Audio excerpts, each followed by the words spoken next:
Hey guys, welcome back to the second episode of Bloodborne.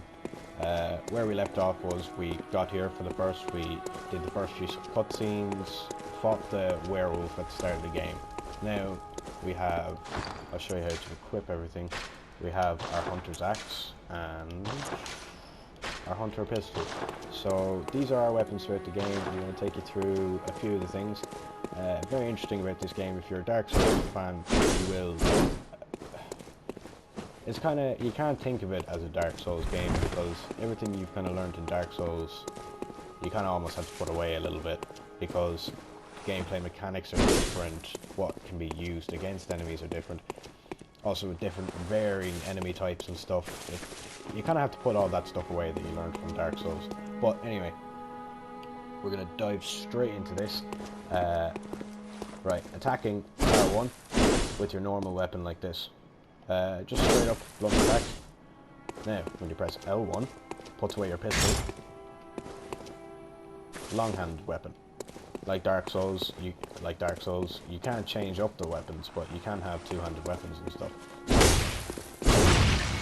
You can do all sorts of different combos and stuff. Very, very powerful. You can charge up your R2s, and R2 is the heavy attack, by the way. You can charge up the R2s, or you can just use a normal attack like that. You don't have to charge it up, but you can kind of incorporate this. You can incorporate the lengthening of the weapon through through pressing L1 during your combos. These weapons, when you're holding a single hand like this, you press L2, you can shoot the pistol. But when you have a long hand, you press L2, it does a big swipe. Most weapons throughout this game, most of the melee weapons in this game will have an L2 sword arc, I think is what it's called. I'm not 100% sure, but that's what we've called it so far. So what we're going to do is, this is Yarnum headstone, and we're going back to the first floor sick room where we started off in the first place in Yusefka's clinic. So we still have to fight that werewolf that's down there, but it's quite a bit easier now that we actually have a weapon. And I'll be doing a strength build for this, and I'll be running through the game, collecting all the secret items, looking at all the notes, trying to explain the storyline as best as I can. If you've never ever played these games before, it's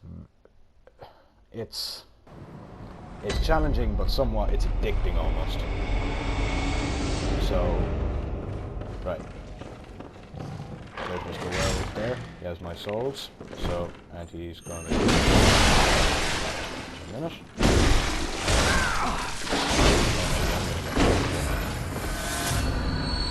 What's he got on? Blood vials. Okay. This is your healing agent throughout the game. You press triangle, use blood vial. Gains back almost half your health. Very, very useful. You want to keep as many of those as possible. Now, when you see dead bodies like this with the glowing light, it means they have an item on it. 2 more blood vials. So, trying to collect as many items as you can is very helpful. Throughout the game, because you could end up passing up something like a new weapon or something that you could have needed or wanted, and you'd never have it. So, like things like the beckoning bell, if you didn't go to the messengers at the start, then I'm very. you couldn't have. I know. Please. You couldn't have gotten your. Now, go. Couldn't have gotten most of the stuff. Like you just have to run through and check out everything. You have to explore a little bit, or else you really won't find your way through the game. So, as you see there, I talked to Yusefka, and she's given me this, Yusefka's blood vial. This is another type of blood vial, but it restores a larger amount of HP, which is health points. That'll almost, if you're almost dead, that'll bring your health back almost to full. Very handy, and I know exactly where we're going to need that. So, yeah, let's go out into Yarnum.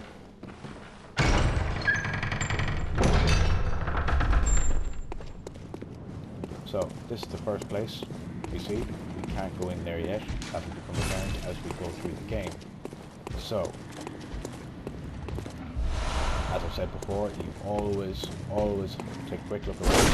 Some of these coffins can be smashed, and sometimes they'll have items or they'll be hiding a pathway.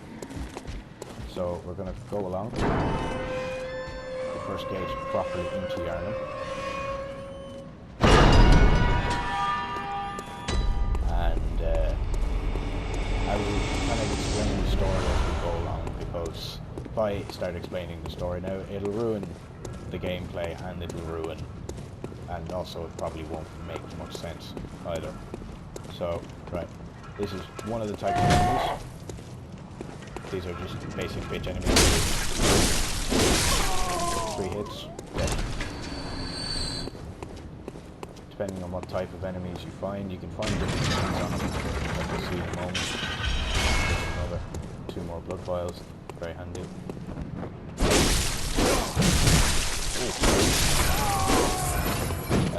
What I've just showed you there is me attacking without locking on. Very easy to lock on when your attacks most of the time do more damage because they're actually getting a direct hit, and also it means that you're not kind of swinging all around the place and using up all your stamina. There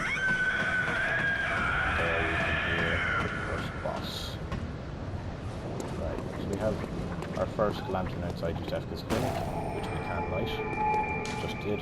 Now, this will take us back to the Hunter's Dream, which is the hub I was talking about before, and where we were before this, where we collected all our weapons and stuff. So, we're just going to run along. More items down here. And I am going to try and get as far as I can in this video. I only have a limited amount of time of recording. As you can see, 2-handed weapons deal quite a bit more damage. But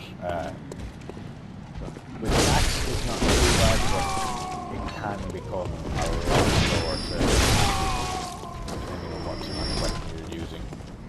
And again, I'll show you different, depending on what build.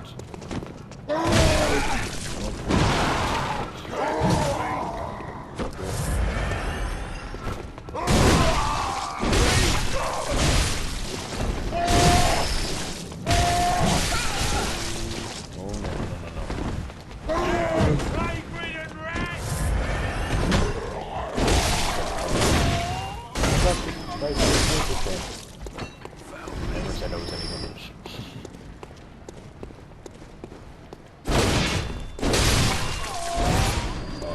Down here I can show you one of the first shortcuts you can learn to open.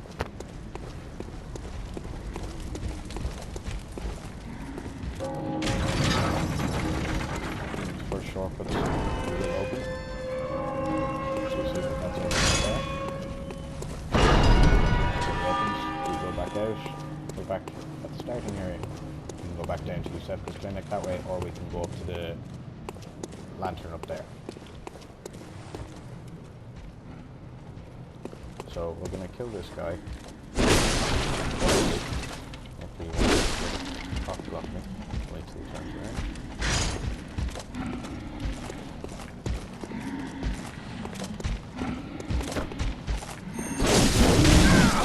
Okay, wow. Wow. Holy shit, I was not expecting to do that much damage.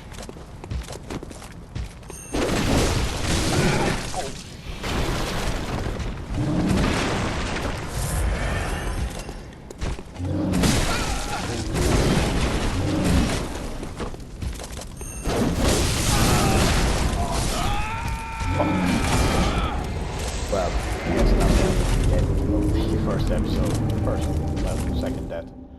Thank you guys for watching. Again, Ryan will be back in a few minutes.